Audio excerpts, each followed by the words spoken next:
To me, dear listeners, you will never be here, now. You will only ever be there, then. While you're there, can you pick me up a chocolate milkshake? It's milk that has been shaken. These are the recordings of Dr. Cornelius Fink.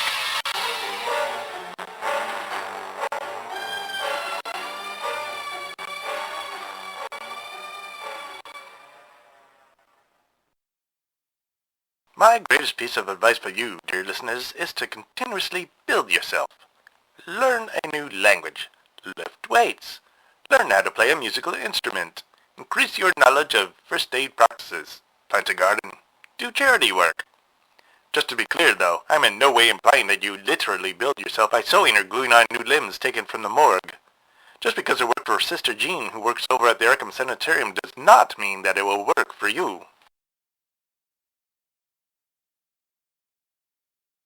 Members of one of the remaining bootlegging gangs came pounding upon my back door last night. Yes, pounding, I tell you.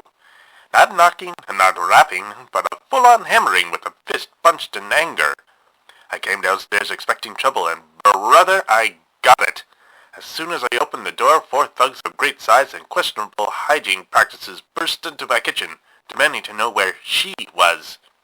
I knew immediately to whom these ruffians were referring. Miss Weedamoo, of course.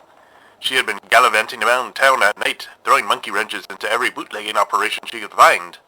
She got a bullet through her abdomen for her troubles, and had ended up on the floor, where these ogres now stood, bleeding to death all over my checkered tiles. The brutes wanted to know where she was, and only she, indicating that they did not know Miss Weedamoo's name, only that a woman was the one that had been causing them so much trouble.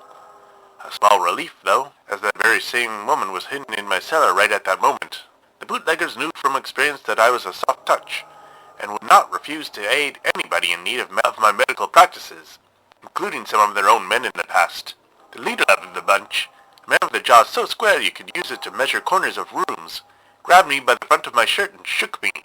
He told me in a surprisingly high voice that I should drop a dime on the bear cat, or he was going to make me kiss a bean shooter, which I took to be a threat of some kind. The other 3 men spread out around my house, making a mess of my office and den, and thundering up the stairs with their clopping heavy feet to check the bedrooms. It was like a herd of buffalo had been let loose inside my domicile. It was then that the lead goon, who still had a firm hold of the front of my shirt, spotted the door to the cellar. He asked me what that was, and being quite angry at the invasion, I unwisely replied, "A window." He grunted, then gave me a headbutt that broke my nose and had blood dripping down onto his fist. He dragged me across the room. I cast about desperately for a knife, but before I could reach one, he was opening the door to a pantry. Believe me, I was as surprised as you, and relieved, and worried. I do believe my house switched out the stairs to the cellar with that small room of shelves, complete with jars of preserved peaches and cranberries.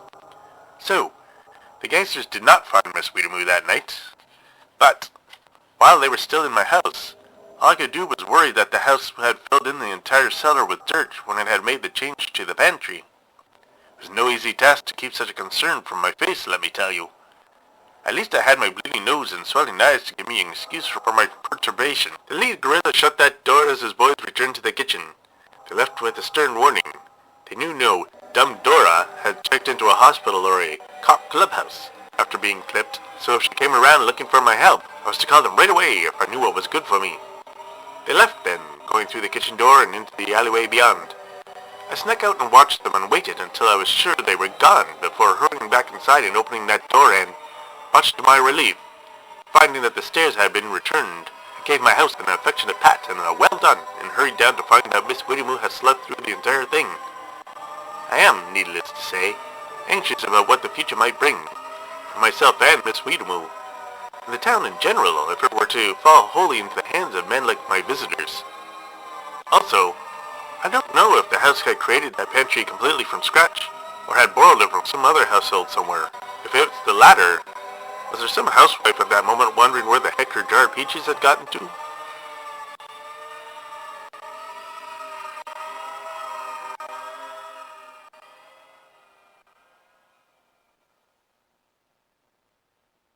I read the Arkham Advertiser every morning as I have my breakfast.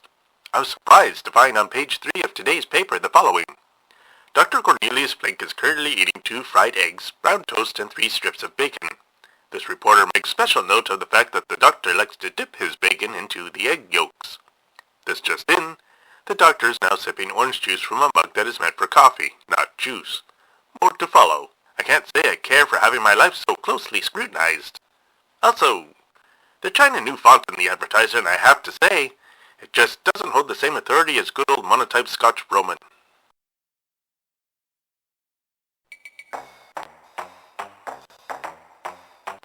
When I arrived at my office this morning, Miss Common Friends bet me 25 cents that a snail on the front steps would not make it all the way across before noon. She, however, instantly forgot this game when she saw the state of my broken nose and bruised and swollen eyes. She fretted over me the entire day, forcing me to hold handkerchiefs filled with ice to my eyes when we were between patients.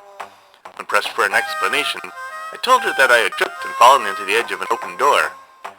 She looked me in my eyes, well, in the slits where one would presume my eyes were hidden, and proclaimed that I was a lousy liar. She remained miffed at me for the rest of the day, so now I have an angry woman at the office and a bossy one hidden in my home. On the plus side, that snail on the front step really put some effort into it. I would have won that 25 cents, so that's nice.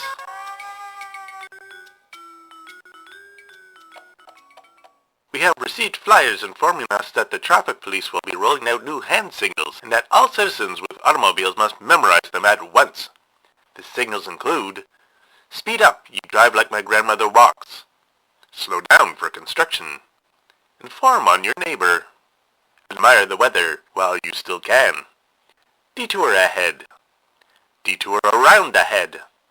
"Your hat is too big. Please remove it while operating a motor vehicle." "Don't look up."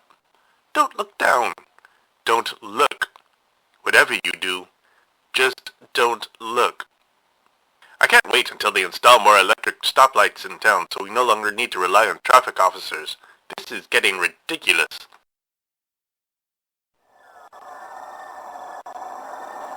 Apparently, there was quite the kerfuffle amongst our stargazers last night. A troop of Boy Scouts was out learning about astronomy and were the first to notice that a large swatch of stars, usually located in the same section of the night sky as the North Star, were gone. There were no clouds last night. The stars had simply vanished, leaving a big black hole in the galaxy. Town Council rushed out a statement this morning proclaiming that all was well, and that the Boy Scouts were, quote, "just a bunch of stupid faces who are really terrible at using telescopes," unquote. First of all, I expect my town representatives to have better manners. I'd remind them that they are beholden to the people who voted them in. If our votes actually mattered and weren't just used to feed the internally burning fire in the town hall's boiler room. Second, nobody is so bad at using a telescope that they just misplace dozens, if not hundreds, of visible stars from a night sky. Either the Boy Scouts are pulling a vast prank, or town hall knows more than it's letting on. One simply doesn't know whom to trust anymore.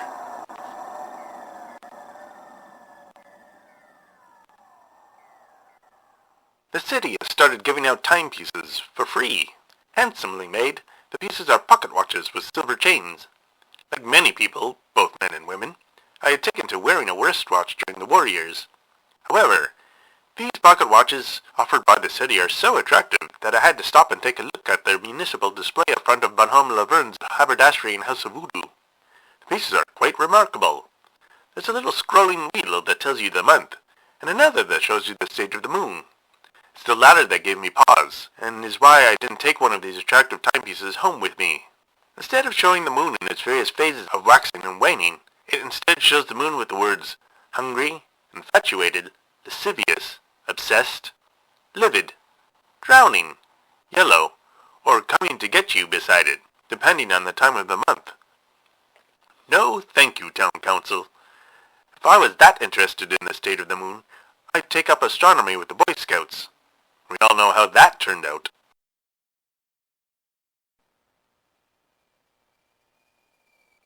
Construction workers and city engineers have started installing a series of fire hydrants around the city. Good, I hear you saying, because you have such a long-standing prejudice against house fires. But I must disagree in a respectful but forceful manner. You see, the city already had fire hydrants, and they worked just fine. These new hydrants do not shoot out water when they are activated.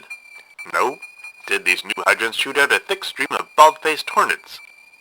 If water from fire hydrants is shot out at fires, what would one possibly shoot a stream of 1,000 furious stinging wasps at?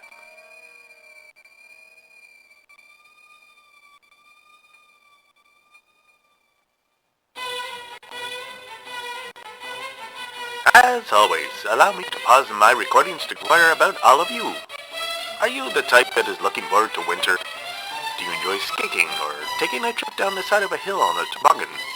Do you like getting dressed up in thick coats and colorful scarves? Do you have a woman hidden in your cellar? If so, I hope your reason for doing so is as justified as mine. Otherwise, you might be a problem.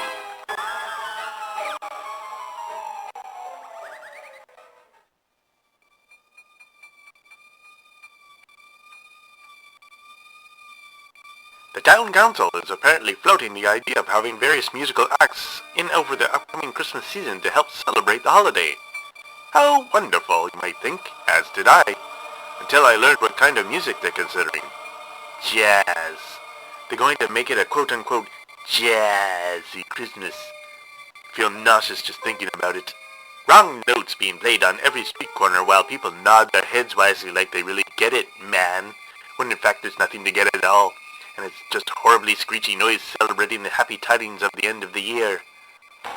I have taken being threatened, being chased by a cloud, being in the middle of a bootleg war, being in the middle of a war between rodents and amphibians, having pieces of the sky fall nearly right on my head, ridiculous laws, even more ridiculous taxes, having my housekeeper try to single-handedly fight violent criminals, Neanderthal-like police officers, missing stars, mysterious boxes, madness, insanity, hysteria, monsters that eat churches and synagogues, prostitutes that steal men's pelvic bones to create invisible temples of worship, dock workers with gills that have gone missing, and the inability to get a really good steak dinner around here.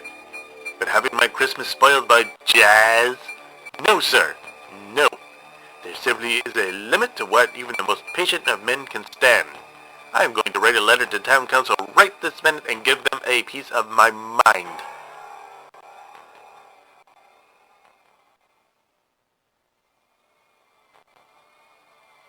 I found my letter to town council pinned to my front door by a dagger with a long, curved, and inexplicably black blade. This is quite frightening. Even worse, I didn't even get the chance to mail the letter off. I finished writing it last night and left it on my desk. And yet, this morning, there it was, an intimidating door ornament. I don't think I've ever received a clearer message. Leave the issue alone. Still, jazz. God.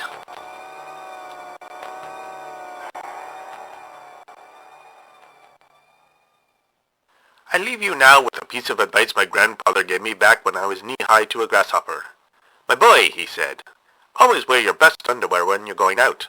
Someday you might be injured and end up in a hospital full of cute nurses, and then one of those nurses will steal your pants, and then where will you be? Thanks, Grandpa.